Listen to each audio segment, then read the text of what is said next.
Good morning everybody, this is Tuesday, week 2, day 2. Thanks for the pictures of the bird feeders, they look fantastic. Hopefully you've got them hung up in trees now and that'll help all the wildlife out that's in your area. So we are going to jump straight in and have a look at Square's numeracy work.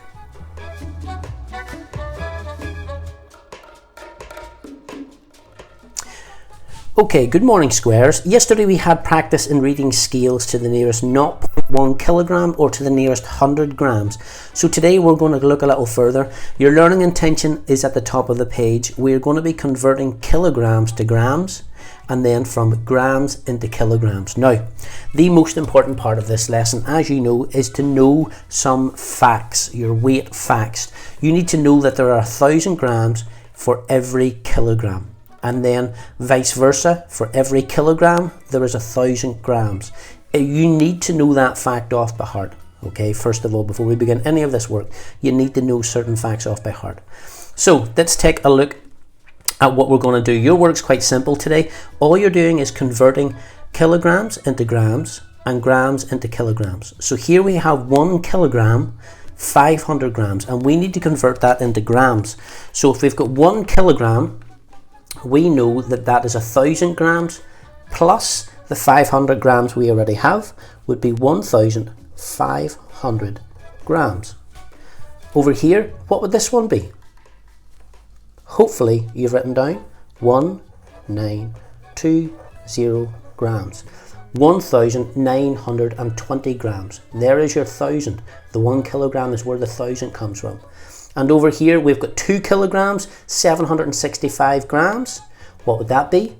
You can say it out loud.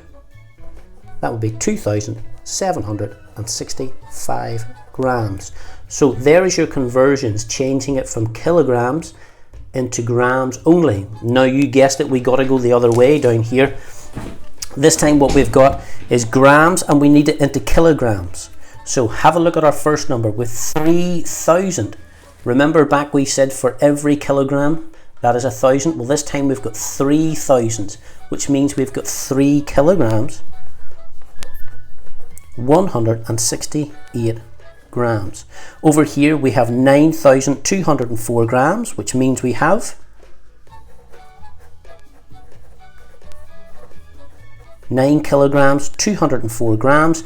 And finally, shout this one out, what have we got? 5,016 grams means we have 5 kilograms, 16 grams. Okay, so your work today is going to be practicing converting kilograms to grams and grams to kilograms. Okay, triangles. Now, yesterday we worked hard working out 6/, 7th, 8ths and 9ths of a set or quantity of things. So we're going to take that a little further today and we're going to look at what happens whenever we work out maybe what 1/6 of something is, and then looking at when the numerator is actually greater than 1. So that's the top number. But let's jump in and we'll take a look at it. So there is your learning intention. First of all, you want to take that down.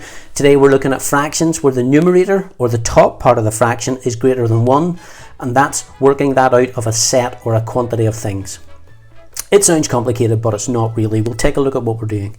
So yesterday, this is an example of what we were looking at. This is where we were taking the whole quantity or the whole set and splitting it into the bottom number. So we've got it divided up into fifths, 1, 2, 3, 4, 5 parts on the bottom.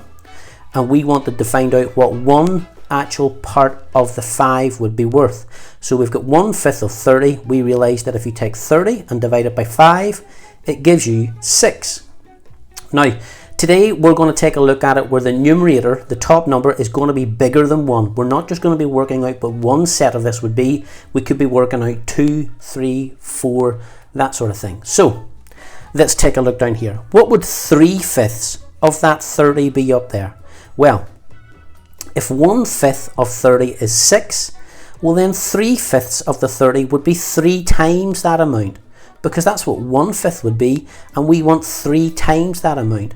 So it would be 3 times 1/5, and that would give us 3 times 6 equals 18. So we could say that 1/5 of 30 is 6, but 3 times that amount would be 18. So 3/5 of 30 would be 18.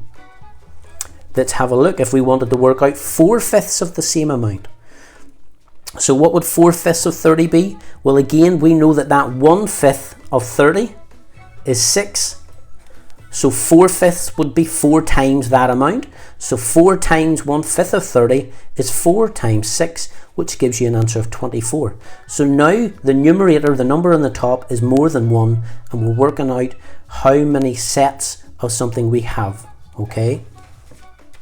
Here's another way of looking at it then. So let's do it quickly. We'll do quick calculations in our head. What would 7/10 of 60 be? Now, using our technique, we work out 1/10 first of all. How do we work out 1/10 from yesterday? We divide this number by 10, which gives us 6. We multiply the 6 by 7. 6 sevens are 42. So 7/10 would be 42. 7/10 of 60 would be 42. What would 2/3 of 15 be? Well, what is 1/3 first of all? Divide 15 by 3 to figure out 1/3. That would give you 5. So 2/3 would be 10. So 2/3 of 15 would be 10. And finally, we've got 3/4 of 16. Well, what is 1/4 of 36? What is 1/4 of 36? 36 divided by 4 gives us 9. 9 times 3 gives us 27. Okay, so we're going to put this into practice today, triangles, working out quantities or fractions where the numerator is greater than 1 of different sets or different amounts. Okay, good morning, circles. Now, circles, yesterday we looked at the expanded recording method, which broke numbers down into their valued parts. So we had 842 broke down into 8 hundredths, which was written down like that, 4 tens, which is written down as 40, and 2 units, which is written down as 2. Now we're going to look at another way of recording that today, and we'll need to record it a different way because we're exchanging 100 for 10 tens. So we'll come back to this in a wee second. Let's look at our expanded method here. That's the way we've written it down. But another way of representing it is if we need to borrow, because there'll be more on the floor, we go next door. That idea, if we need to borrow 100, we would exchange it for 10 tens. So you can see I've borrowed 100 and that becomes 700. The 10 tens that we borrowed has moved into this column, which is give us 140 plus the 2 that we already have. So that is the same value as that. Now, what have we done here? We've exchanged 100 for 10 tens. So we no longer have 4 tens in there, which would give us 40. We have 14 tens, which would give us 140. Now, let's see why I'm doing that. So let's look at our first calculation down here. Now, just bear with me and follow through. Here's the calculation as you would know it written down. You can see there is more on the floor in the tens column, so we're going to have to go next door. So let's see what it is that we're doing. So there's more on the floor. 4 take away 2 we could do, 2 take away 6 we can't, so there's more on the floor, we have to go next door. So let's see why. We've expanded it out. It's 800 plus 20 plus 4. That's where this number comes from. Down here we've got 60 plus 2. That gives us our 62. But you can see we have a problem here. 4 take away 2 we could do, 20 take away 60 we can't. So we're going next door and borrowing 10 tens. That's where this bit comes in.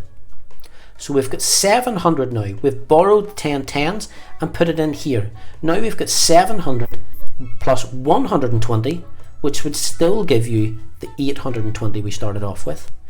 700 plus 120 plus the 4. Now when we look at it, we can do this calculation. 4 take away 2 gives us 2. 120 take away 60 gives us 60.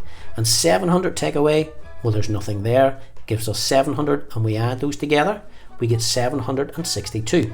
So this represents why we are borrowing 100 and what happens when we exchange into 10 tens to allow us to complete the calculation. Let's take a look at another one. So over here we have 824. Expanded written method has 800 plus 20 plus 4. We have got 500s over here this time, so that's where the 500 comes from. Plus 60, or 6 tens, we've got it here, and plus the 2, it's over here. So we've got 500 plus 60 plus 2. That's your 562. Let's do the calculation as if it was yesterday. 4 take away 2 will give us 2. 20 take away 60. Boom, boom. We can't do that. There's more on the floor. So we've got to go next door and we're borrowing 100 and exchanging it for 10 tens. So let's move from here and look at what we've just done. We have 700 plus 120. The 10 tens has been added. Plus 4. That is still the same value as 824. It's just written down differently. Remember right back at the start, that's what we looked at, why we had written it down differently. So let's finish our calculation now. 4 take away 2 is 2. 120 take away 60 is 60. 700 take away 500 is 200. The total is 262. Boom, boom, there is your answer. Now, why are we looking at this method? This seems so much more complicated than just doing it this way. It's to demonstrate our understanding of the exchange. When we're borrowing from here and carrying it over, it lets us see what we're borrowing and why we're borrowing it. So that is why we're looking at this method.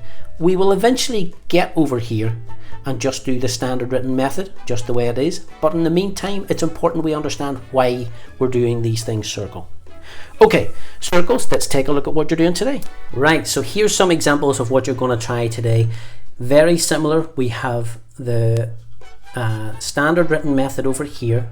Now we can see that this calculation couldn't be complete because you have more on the floor in the tens column, so we'd have to go and borrow 100. That's what you're going to demonstrate for me today through this. So fill in and complete the calculations. The first one's easier and has more parts for you, so it gives you an example of what you need to do, and then you just work out the answer, and then slowly it breaks down where you have to start demonstrating that you know what to do when you're borrowing 100 and exchanging it for 10 tens, right down to the bottom where you're just given the sum and you've got to demonstrate all of the different things you need to do in the operations. The practice page then, over here, this is where you can create your own calculations and demonstrate it right the way through to the end with what's going on. Okay, and you have an opportunity for 5 extra questions to be answered in there. So good luck with that, circles. I know this is a tricky concept this time round, but as always, we do our best.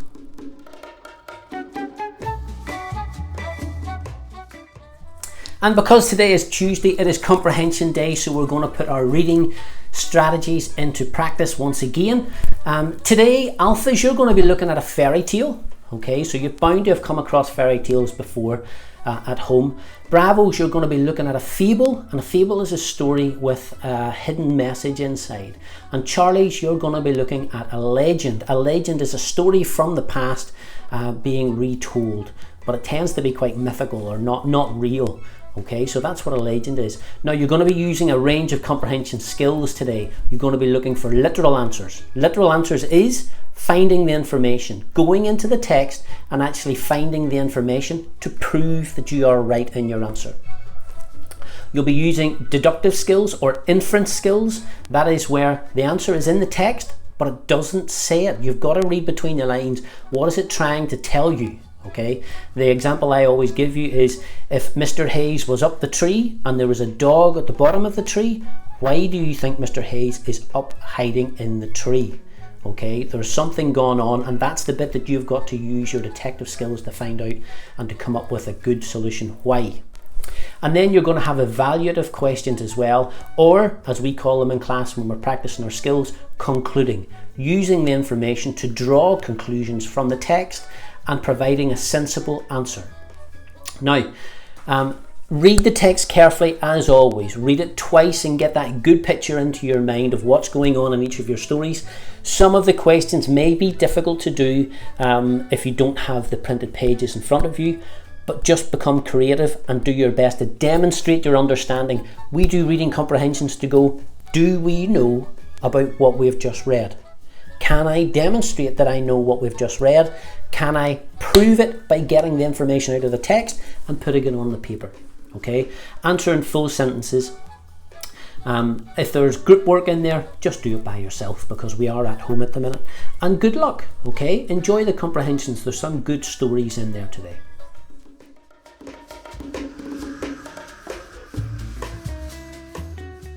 And finally, it's our topic challenge. Now, the weather has been glorious the last couple of days, so I'm going to try and make the most of this and allow you to do some artwork today using silhouettes. Now, silhouettes are where we use the outline of an object to recreate its shape. Now, you're going to do that for me today using a range of different objects around your house. Here you can see in this picture is somebody doing it with a range of creatures. Now, once you've got the silhouette drawn out, I would love you to add in the extra details that you can't actually see. So you have to be a little bit creative with this task as well. First of all, go around the shadowed outline and then add in the details, and why not add a bit of colour as well. Okay, again, as always, share those with me. Let me see how you've got on. I would love to see your silhouette drawings using sunlight. That's it for today. See you all tomorrow.